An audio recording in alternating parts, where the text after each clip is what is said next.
happy little heathens. Welcome to this week's story. We're reading again from A Child's Introduction to Norse Mythology by Heather Alexander, illustrated by Meredith Hamilton. Today, we're going to read about Loki's children.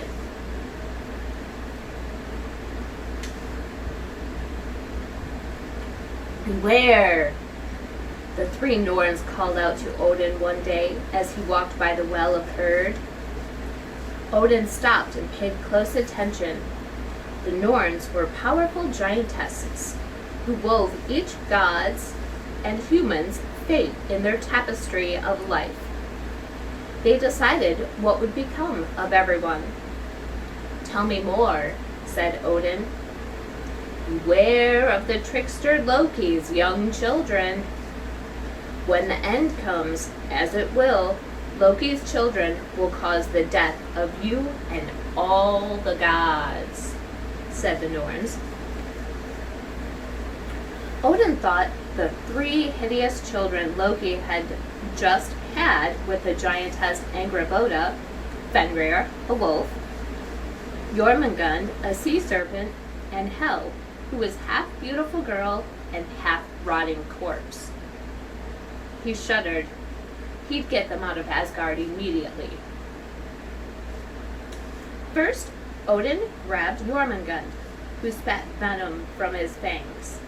Odin hurled him into the deep gray sea surrounding Midgard.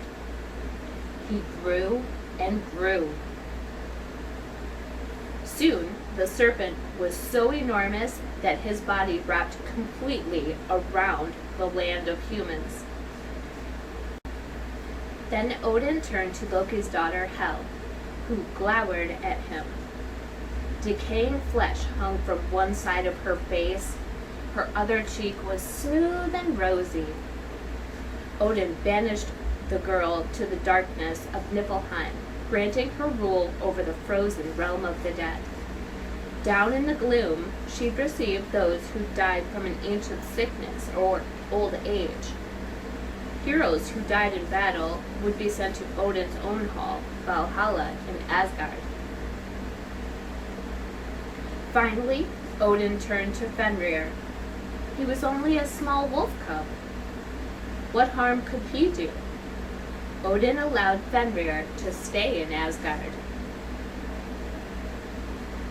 But as the days passed, Fenrir's body grew larger. His fangs grew longer.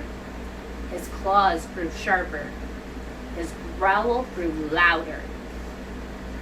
And he became meaner and meaner.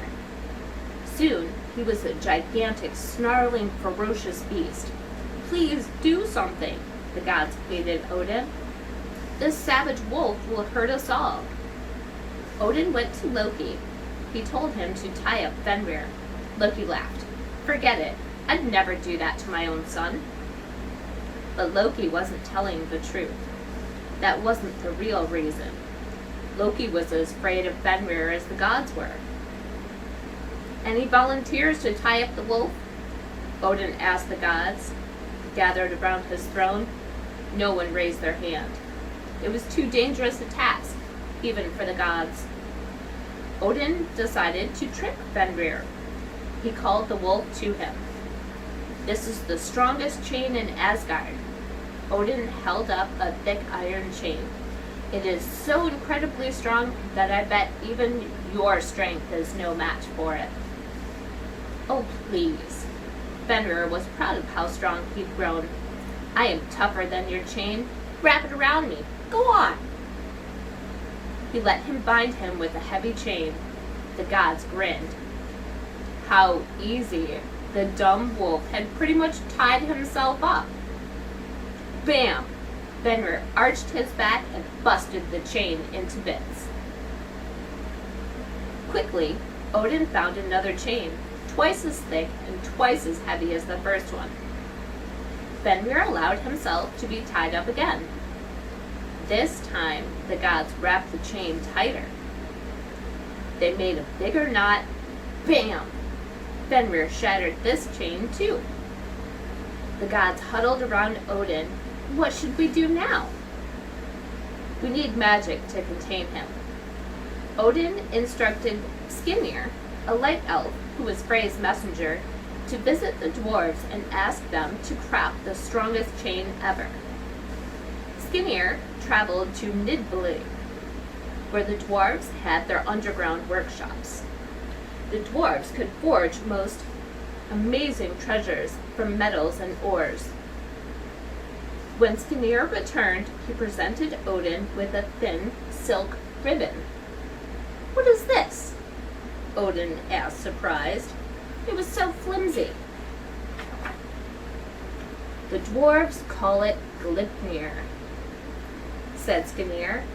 "It was braided from the noise of a cat's paw, the breath of a fish, the beard of a young woman, the saliva of a bird, the roots of a mountain, and the sinews of a bear. They say Gleipnir is unbreakable." Odin called over Fenrir. "May I test your strength one more time?" "Test away," drool dripped from Fenrir's glistening fangs. "I will break all your chains, All-Father." Then Fenrir saw the ribbon. Instantly, he was suspicious. "I'm not going up against dwarf magic." "Wait," Odin said. "If this magic thread does bind you, then we have no cause to fear you, and we'll let you go free." "Free? Really?" Fenrir thought about it. "I'll agree to let you tie me up with that magic ribbon, only if one of you puts his hand in my mouth while you do. This way, you can't go back on your word." All the Aesir stared at Fenrir's long, pointy fangs. No one spoke. Tyr, the bravest of all the gods, stepped forward. He placed his right hand inside the snarling wolf's mouth. Odin wrapped the ribbon around the wolf's hairy body. He tied it around all 4 feet. He knotted it tightly to a large rock. "Let's do this," said Tyr.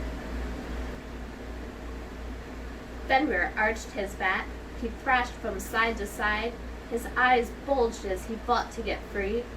The more he struggled, the tighter the ribbon grew. It would not break. Fenrir grew tired. "Your magic ribbon won. Now let me go." But Odin and the gods refused to untie him. Fenrir was angry. He'd been tricked. And now he'd be tied up forever. Growling and foaming at the mouth, he snapped his jaws shut and bit off Tyr's hand. Tyr howled. His right hand was gone. He'd have to learn to hold his sword with his left hand. The gods kept Fenrir tied up. They left him in a swamp. There he will stay until the end of the world, when he'll finally break free and go after Odin for a promise never kept. That's this week's story. You can see what I've got here next to me. This is a board game called Toffel. If you look at how it's spelled, it's kind of funny. Huntoffel. Having Toffel. Having waffles. Huntoffel. Toffel. Essentially like chess, capture the king is the object of the game, and we're going to do a video playing a game of that here pretty soon. Make sure you subscribe, tap the bell for notifications, give a thumbs up, and tell me what you want to hear next. I'll see you guys soon. Thanks. Bye.